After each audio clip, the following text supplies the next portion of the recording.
Bom dia, estamos aqui com o Dr. Ricardo Ono, neurocirurgião, prestador de serviço do Hospital América, veio falar sobre coluna. Doutor, quem é o médico que trata da coluna, o ortopedista ou o neurocirurgião?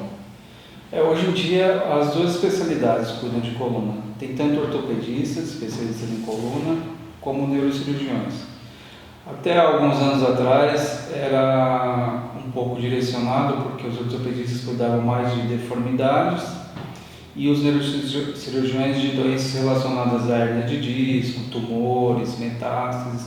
Mas hoje existe essa intersecção e existem médicos bons de coluna, tanto ortopedistas quanto neurocirurgiões. E quais são os casos mais comuns de dores na coluna? Olha, a causa mais comum de dor na coluna, como a coluna ela é envolta por um grupo de músculos e ligamentos, é decorrente dessa anatomia. Então, é aquele famoso mau jeito, o paciente que foi levantar um peso ou que fez um movimento abrupto que não está acostumado a fazer, tem uma dor lombar e que, na maioria dos casos, ela é autolimitada, ela se resolve com repouso, medicações. E tem outras causas decorrentes de hérnia de disco, de fratura, de doenças específicas da coluna, como colagenoses, tumores, alterações congênitas. Então tem várias causas, mas as mais comuns são as causas relacionadas a pequenos traumas ou até a traumas mais intensos. Começando pela lombalgia, o que é a lombalgia e quais as causas da lombalgia especificamente? Tá. A lombalgia ela é uma dor na região lombar. A região lombar é a parte mais baixa da coluna, tá? Que é dividida entre cervical, torácica, lombar e sacral. A região lombar ela é muito afetada porque ela é a base de sustentação de todo o esqueleto, tá? Do tronco à cabeça. Então, por isso que, pela carga que ela suporta, ela é mais afetada pelas doenças da coluna. Então, a lombalgia é a dor nessa região específica.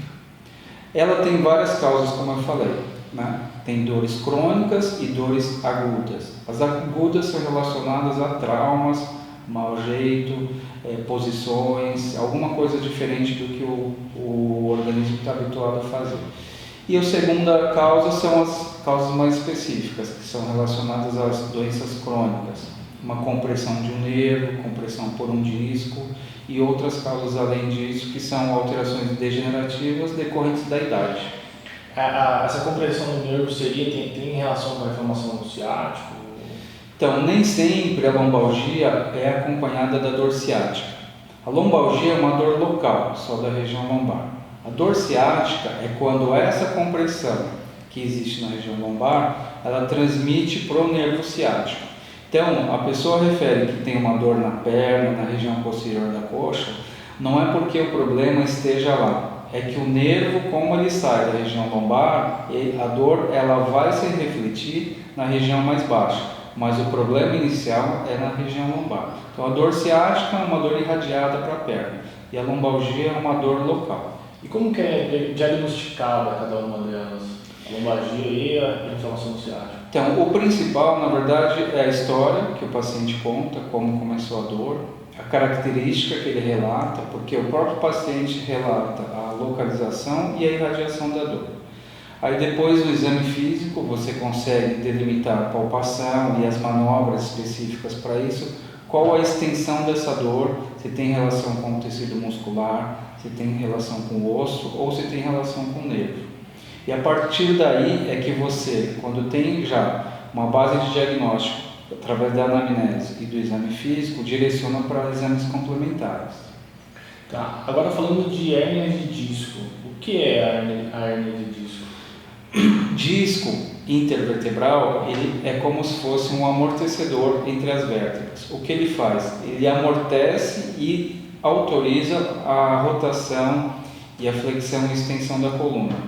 O que ele serve? Como um coxim, e esse coxim ele é submetido a uma grande pressão, tá? Porque todas as vértebras estão relacionadas entre os discos. A hérnia de disco, o que é? Quando esse disco ele sai do local normal, onde ele sempre está, e vai para uma região em que ele não deveria estar. Isso só acontece porque você tem um rompimento de uma estrutura anatômica que permite com que o disco saia e vá comprimir o nervo ou até a medula. E como é diagnosticada a hernia de disco?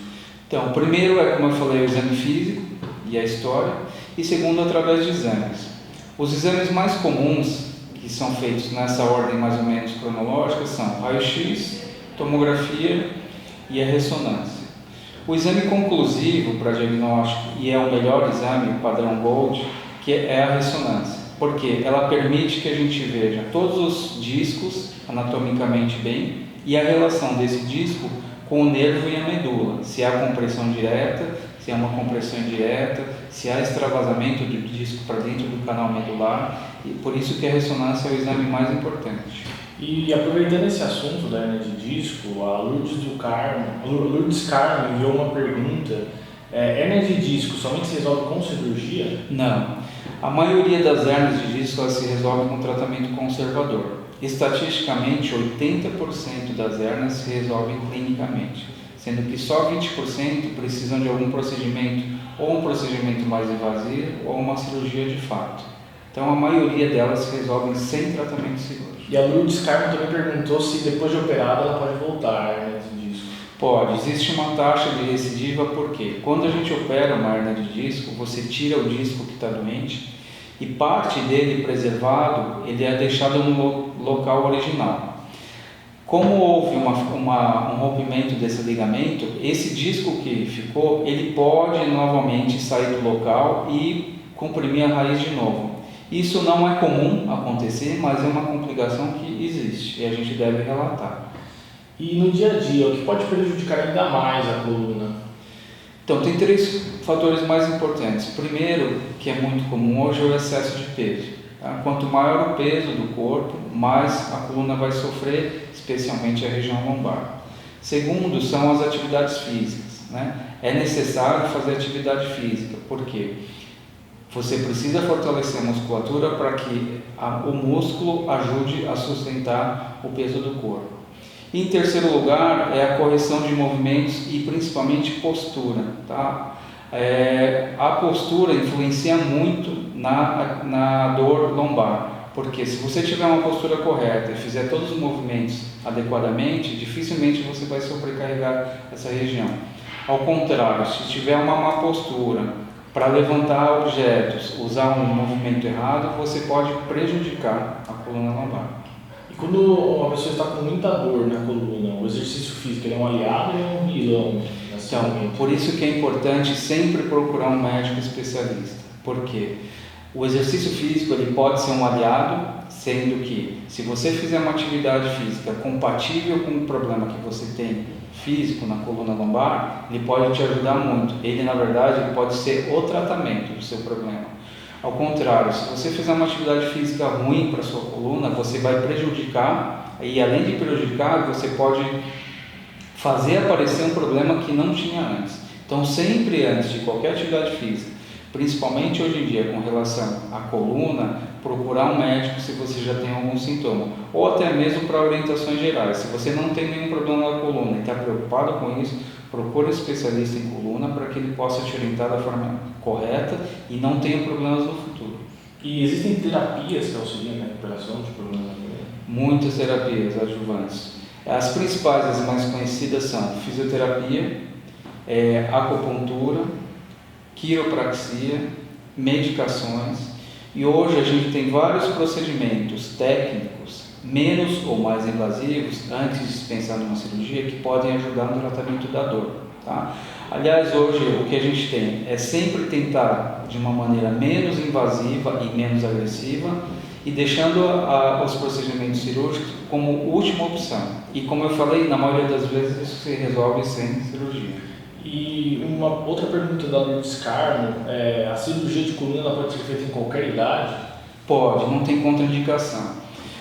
Hoje, com o aumento da expectativa de vida da nossa população, a gente tem operado pacientes até mais idosos, porque eles têm uma qualidade de vida muito boa e podem ficar limitados por um problema de coluna.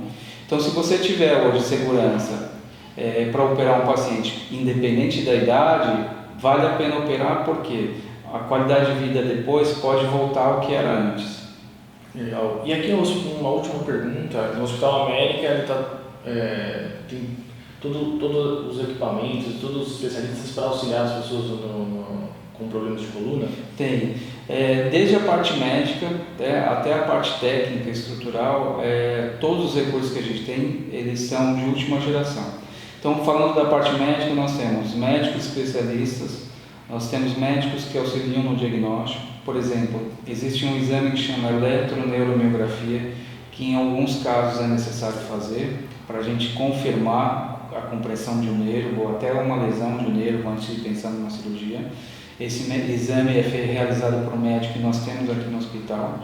Com relação à estrutura técnica, nós temos no centro cirúrgico microscópio, raio-x, escopia, tudo isso para aumentar a segurança e diminuir as complicações do tratamento dentro do hospital. Bom, acredito que seja isso. O doutor tem mais alguma coisa a acrescentar? Não, é isso. Lembrar sempre que qualquer dúvida com relação à coluna sempre é importante, procura orientação médica. Tá? Porque por mais que a intenção seja boa de ajudar o seu corpo, existem maneiras adequadas de fazer isso e até algumas proibitivas. Então consulte o médico, mesmo que não tenha nenhum sintoma ou que o sintoma seja frustro. A lombalgia é uma causa muito comum no mundo todo de procura do médico. Tá? Existem estatísticas de 60% a 80% das pessoas durante a vida em alguma consulta vai procurar um médico por causa de problema de coluna. Então é uma doença comum e que pode provocar limitações sérias no futuro. Então, na dúvida, sempre procure um médico. Ok, doutor, muito obrigado. Agradeço a todos pela transmissão e até a próxima. Muito obrigado a você.